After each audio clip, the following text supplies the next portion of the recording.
لا حول ولا قوة إلا بالله العلي العظيم بسم الله الرحمن الرحيم الحمد لله رب العالمين والصلاة والسلام على سيدنا ومولانا محمد صلى الله تعالى عليه وسلم خاتم النبيين وإمام المرسلين رب اشرح لي صدري ويسر لي أمري واحلل عقدة من لساني يفقهوا قولي mbokk jullit yi mbokk yu tedd yi moo xam ñi fi teew wala ñu ñuy seetaan ñi ngi leen di wax asalaamaaleykum wa rahmatullah ñi ngi leen di nuyu di leen ziyaara di leen jox seen wàccuwaay kàddu nuyoo yi ak kàddu ziyaara yi ñi ngi ko jëlee ci collectif ànd taxaw imam Cheikh Ahmed Tidiane Ndao seen kàddu googu nag ñu jëlee ci collectif boobu ñi ngi ci ànd ak mboolem famille bi nga xam ne ñoo concerné imam Cheikh Ahmed Tidiane Ndao waaye famille boobu yépp seen kàddu ak seen doxalin ñi ngi ko teg ci loxo suñu kilifa gi di suñu sëriñ mu di imam alxaaji Mor Joseph Sy nga xam ne moo yore kàddu mboolem famille Cheikh Ahmed Tidiane Ndao ñun ñooñu nekk àndandoo di ay mbokku taalibe di ay mbokku pas-pas di ñoo xamante ne ay soppeem lañu ay xaritam lañ ay wëllëreem lañ séq ak moom daara ji séq ak moom diine ji séq ak moom tarixa bi nattu dal ci kawam dafa rafet ñun ñu àndandoo taxaw wan ko ne ñun ñi ngi sa ginnaaw comme niñ àndee woon ak yow démb ak bërki démb moom Cheikh Ahmed Tidiane Ndao nag kenn la koo xamante ne yaakaar naa kenn du ko présenté ci Sénégal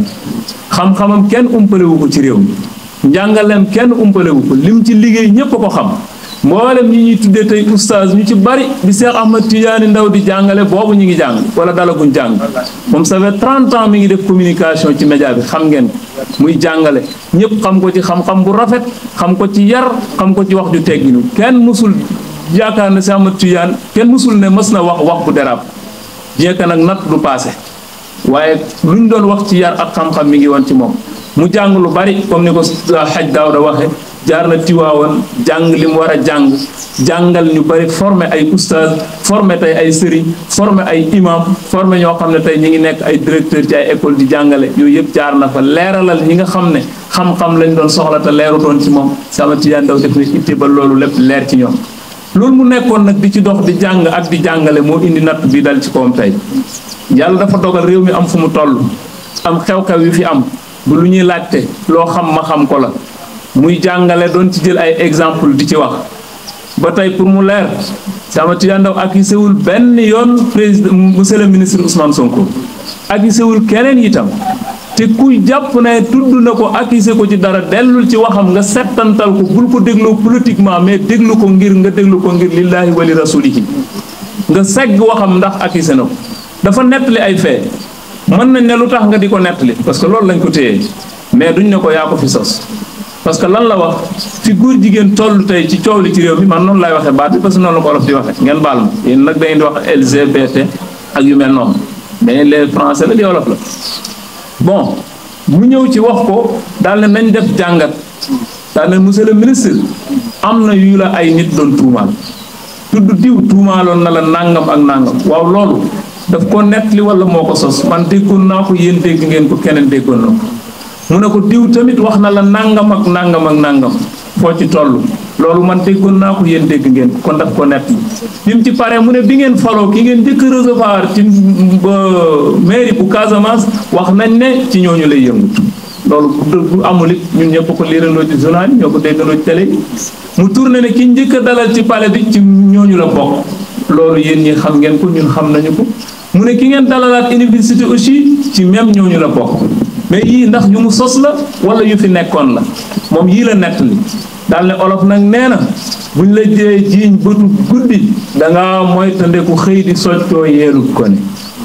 lu ko mooy génn dëgg lañ naan aha kon mel na ni dafa nettali ay faits yu ñu waxoon posé ay question teg ko ci table bi yàlla dogal ñu koy arrêté ko liñ koy toppe mooy da nga offensé premier ministre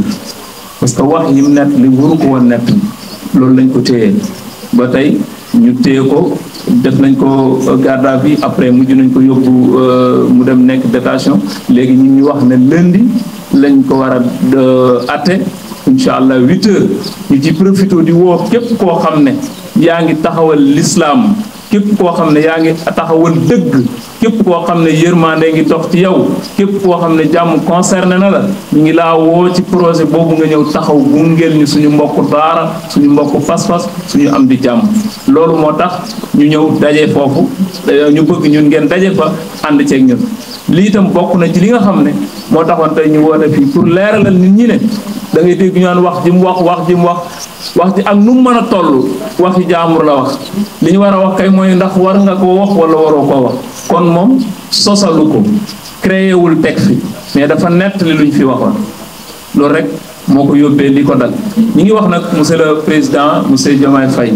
ak monsieur le ministre Ousmane Sonko ñoom ñaar la ñuy waxal ñooy ndeyu réew mi tey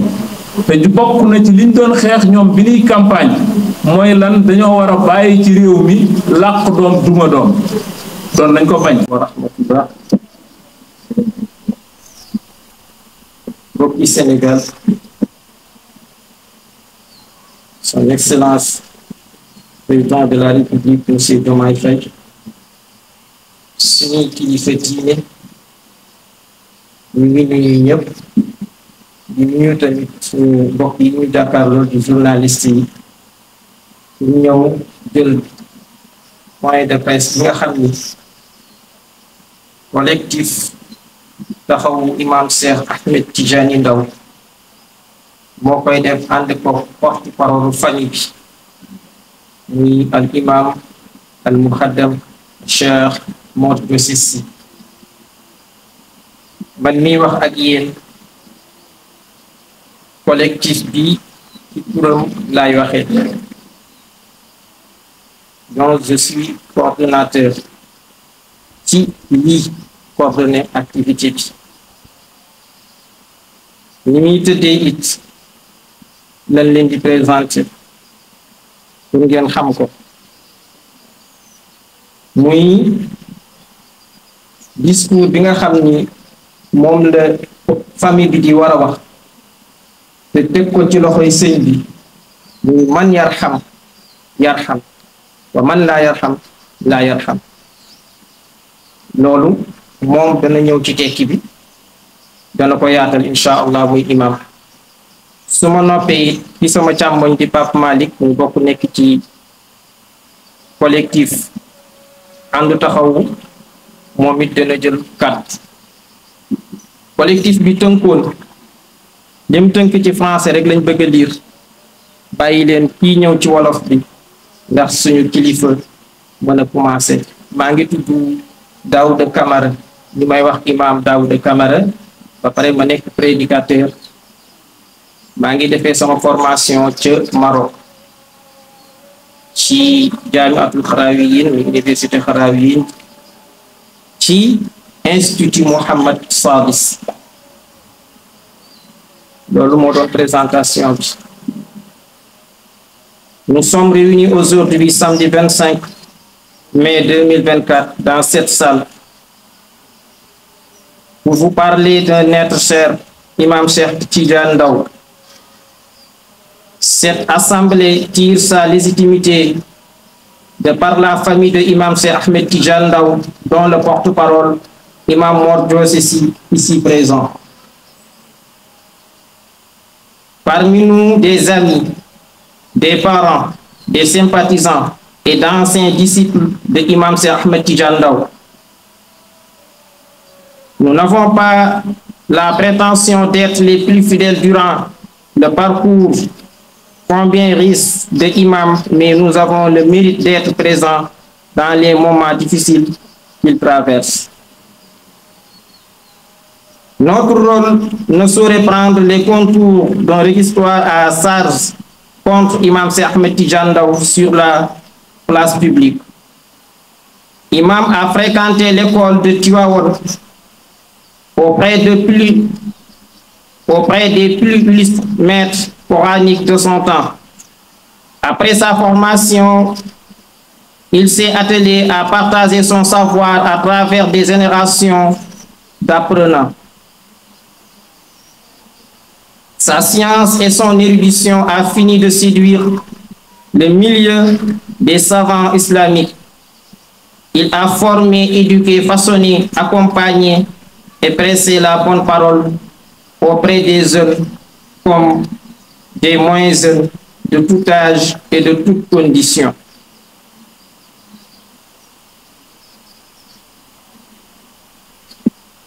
Nous le savons tous aujourd'hui,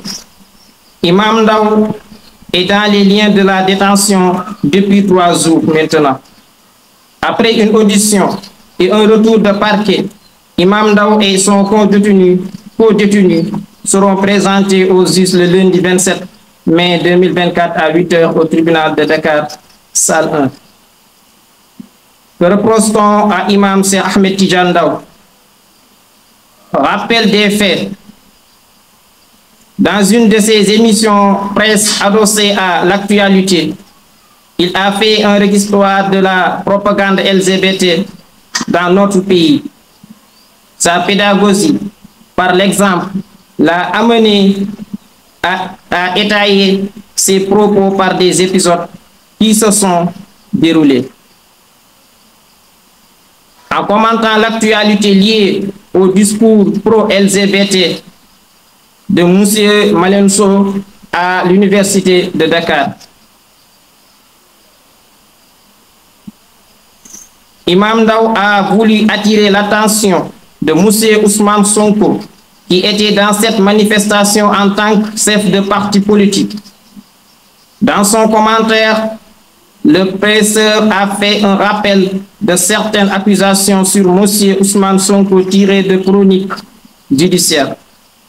L'argumentaire de l'imam Ndao, c'est de faire remarquer les coïncidences notées dans toutes ces affaires et encourager M. Sonko à apporter des éclaircissements sur certaines déclarations le concernant. Imam Ndao était dans une démarche participative en essayant d'éviter M. Sonko à être ferme face aux intérêts LGBTistes. Visiblement, le rappel de certains faits et déclarations aurait heurté certains, y compris M. le procureur, qui s'est autosaisi. Ainsi, il est reproché à Imam Cheikh Ahmed Tidiane Ndao d'avoir fait une offense au Premier ministre, encore que M. Ousmane Sonko était à l'UCAD en tant que président du parti politique PASTEF et non en tant que Premier ministre. Quoi qu'il en soit, le procureur a livré Imam Cheikh Ahmed Tidiane Ndao aux juges qui devra statuer sur son sort lundi. Nous lançons un appel solennel aux autorités de notre pays à faire preuve de discernement et de tolérance. Imam Cheikh Ahmed Tidiane Ndao n'avait pas ni n'a eu l'intention de diffamer personne, encore moins M. Ousmane Sonko. Il a voulu appuyer son argumentaire que de supposées affaires qui se sont passées dans ce pays. Tout ce que Imam Cheikh Ahmed Tidiane Ndao a dit dans sa presse est disponible dans plusieurs endroits. Les Sénégalais ont voté massivement pour le nouveau régime, pour une justice équitable. Si dans un pays, la place d'un journaliste n'est pas en prison, celle de l'imam l'est beaucoup plus. La famille de l'imam, ses proches, ses amis et sympathisants ont hâte de retrouver les presses du maître. Nous espérons une libération rapide et sans condition qui garantisse sa dignité et préserve son rang. Nous appelons les autorités de la République de reconsidérer leur position par rapport à ce dossier.